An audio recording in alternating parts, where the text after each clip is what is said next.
okej? Ja. Tack. Jag beklagar, men jag tror det är bästa för alla om jag pratar engelska om temat. So I will go to speak about how climate was related to health in Skellefteå over about 200 years. And you ask why I was interested in that. I work at the university here in Umeå at the Department of Public Health in a theme that works on a research group that works with climate and health.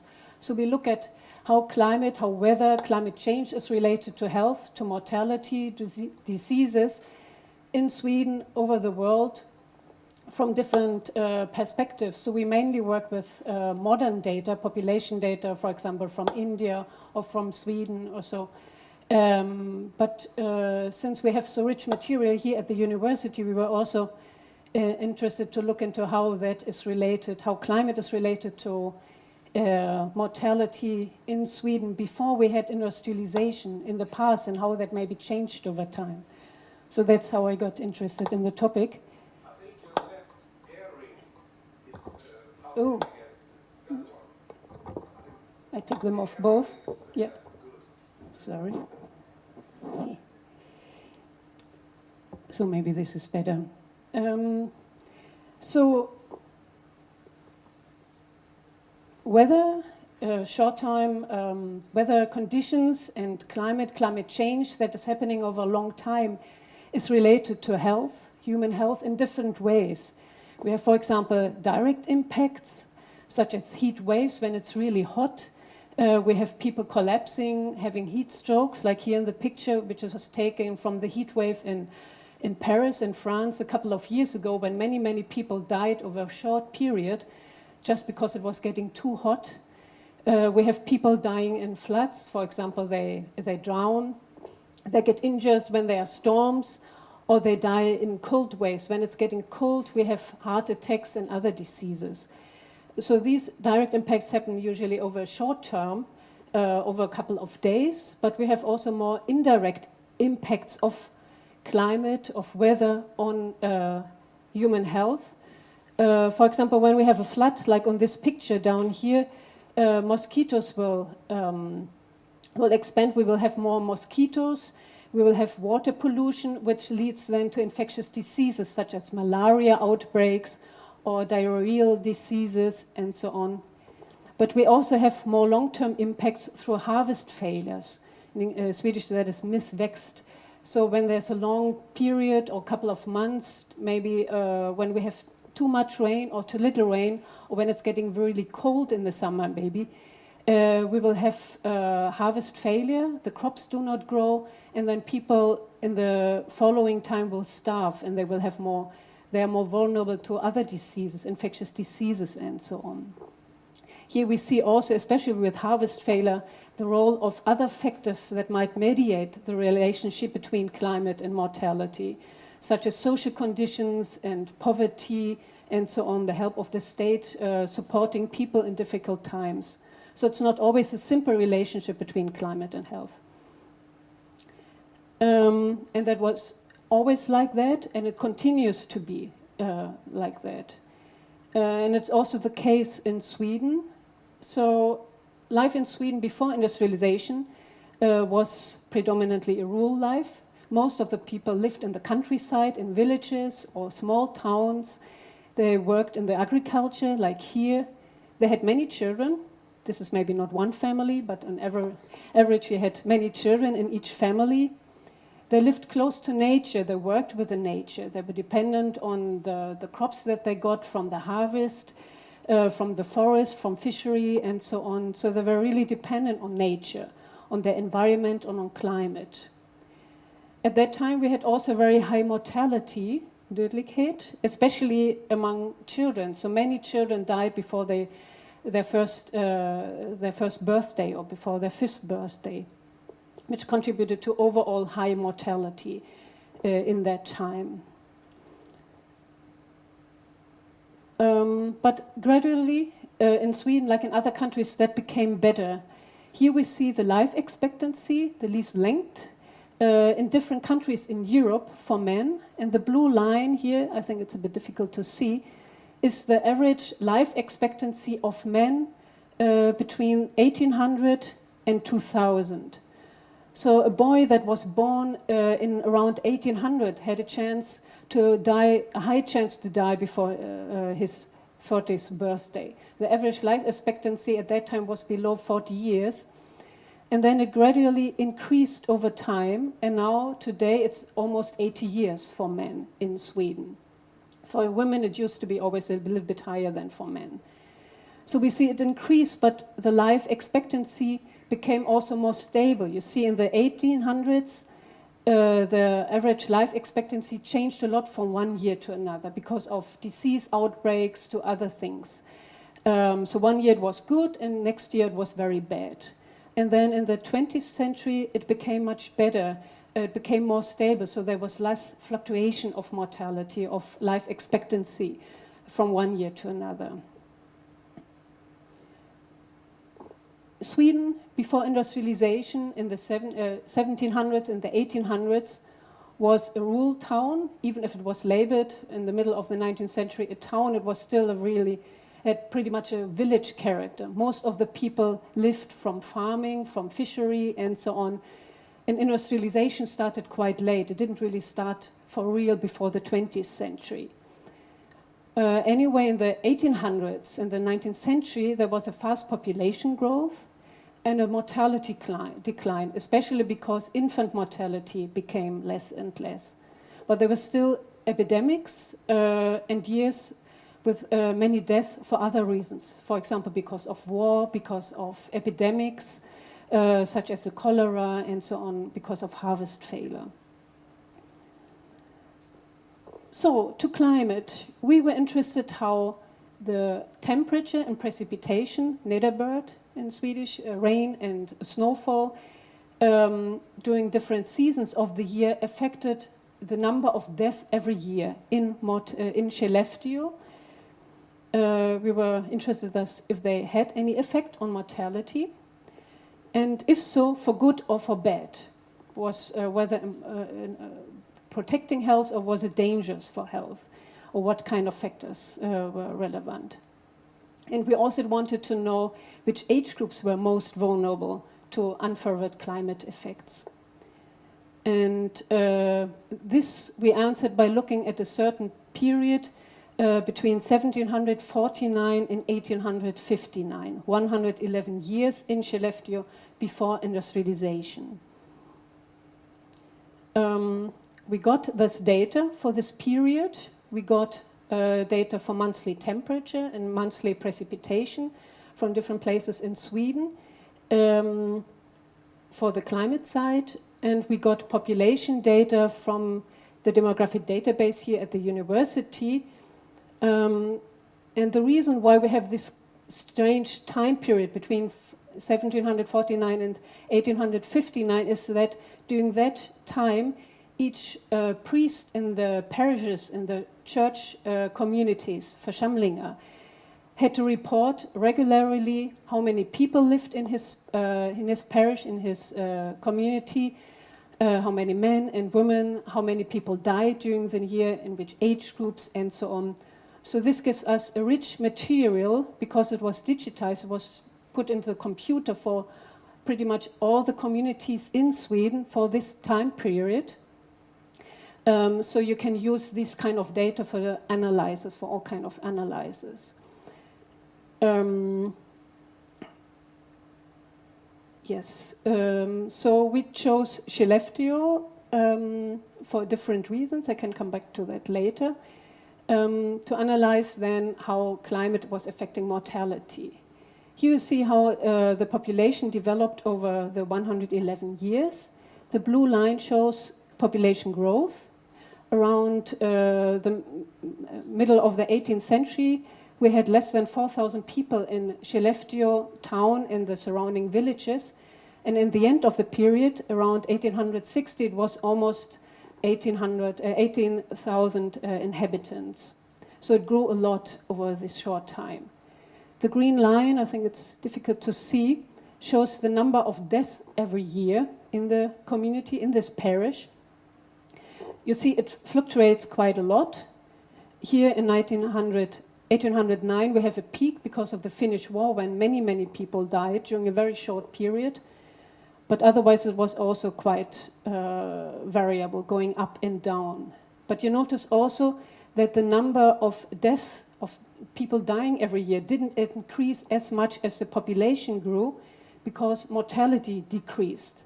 There was less chance to die, especially for young children. So things became better, as you see. And things changed. So what about the weather? The bad news, cold winter and cold spring. If the average temperature in the winter or in the spring was low, we had higher mortality. More people died during this year, meaning cold winter, cold springtime was bad for health on average. The colder it was, the more people died in the year. The same was the case for wet autumn. The more it rained in the autumn, the more people died during the year. So it was also dangerous. It was also bad for health. The good news, on the other hand, wet spring. Lots of rainfall during the springtime decreased the number of deaths. Thus, rainfall in the springtime between March and May was good for health. Less people died then. So the next thing to ask was which age groups were most vulnerable to unfavorable climate conditions.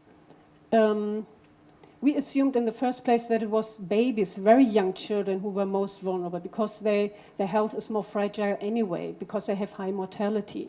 They're really vulnerable in the first place. That's what we assumed. We found in general, in tendency at least, similar effects in all age groups. There were different, the effect size was different in different groups, but it was always or mostly in the same direction. We found, however, that infants, babies up to 2 years, they were actually least affected by unfavorable climate. It was the older children between 3 and 14 years of age who had the highest risk to die due to unfavorable climate. So, for example, if it was a wet springtime, their mortality declined more than in other age groups. If it was a wet autumn, in all age groups, mortality increased, but it increased most in this age group of older children. They seem to be most vulnerable in Skellefteå during that time. So if you remember, if you recall, the title was Skellefteå over 200 years, and so far we talked only about 111 years. The reason why I called it 200 years is that we used also a different data set spanning over a longer period, up to 1950.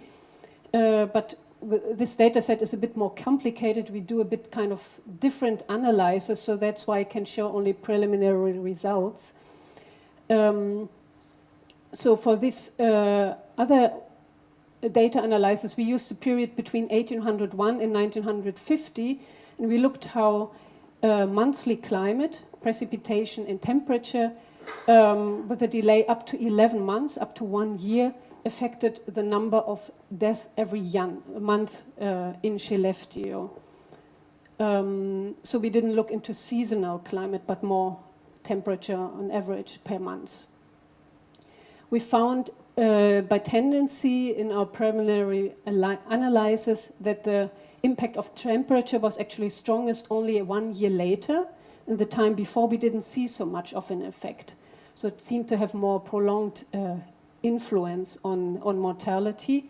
We didn't see a clear impact of precipitation on the number of monthly deaths at any time up to 1 year, which is maybe because so far we looked on, we saw in the first analysis that seasonal temperature seemed important. It was important whether the rainfall was in springtime or in autumn, whether it was good for health or bad for health. So maybe in this kind of analysis, this effect gets lost, so we need to refine our analysis.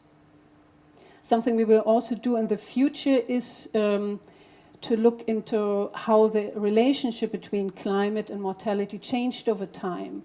people living in 1801, they had a different life expectancy, their life looked different, they died from different diseases, they had different lifestyle, completely different from what people had in 1950. So that is also likely to influence the relationship between climate and mortality, we assume. So that is something we will look into later. Now I want shortly to look into one other aspect using again the first data set between 1749 and 1859.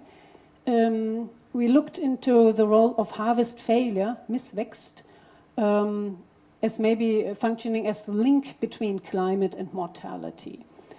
We assumed that because we saw in our analysis that rainfall in the springtime decreased mortality, we assumed that this is maybe because if there's a lot of rainfall, maybe good weather as well, warm temperature, then the crops would grow better, giving a better harvest, and then people would have a smaller risk of dying from all kind of diseases. That was our assumption. So we looked into how harvest failure was associated with climate variability. This is a bit strange diagram. It shows the risk of having a harvest failure rated by contemporary people at the time living in Västerbotten, how the risk was influenced by temperature and precipitation in different times of the year. You see here, the line in the middle indicates a 1, meaning that there's no relationship. Climate had no good or bad influence on harvest failure risk. Temperature, annual temperature, you see, is below 1, the effect, meaning that it was protective. The warmer it was, on average during the year, the less was the risk of having a harvest failure, misväxt, during that year. And that was mainly because of summer temperature. Temperature at the other times of the year didn't play such a role. It was mainly because of summer temperature. The warmer it was, the less was the risk of having harvest failure the same year. Or turn it around, cold summer increased the risk of having a harvest failure, which sounds kind of plausible, intuitive. But you also see that springtime precipitation, rainfall in the springtime, didn't have a significant association with the risk of harvest failure. So it didn't play so much a role how much it rained during the springtime, whether the harvest outcome was good or not good. Maybe because in this region the rainfall is sufficient anyway. It's not such a risk that you have a really drought during the springtime, like you have, for example, in hot countries in the south. We looked in another step how harvest failure was related to mortality, the number of deaths per year. We didn't see any impact of harvest failure on the number of deaths the current year, which is also kind of plausible because the harvest comes in the autumn or in late summer, so before people start to starve or to get sick from lack of food or so, that might have some delay, it might take some time. And indeed we found a significant association between harvest failure and the mortality the next year, the number of people dying the next year.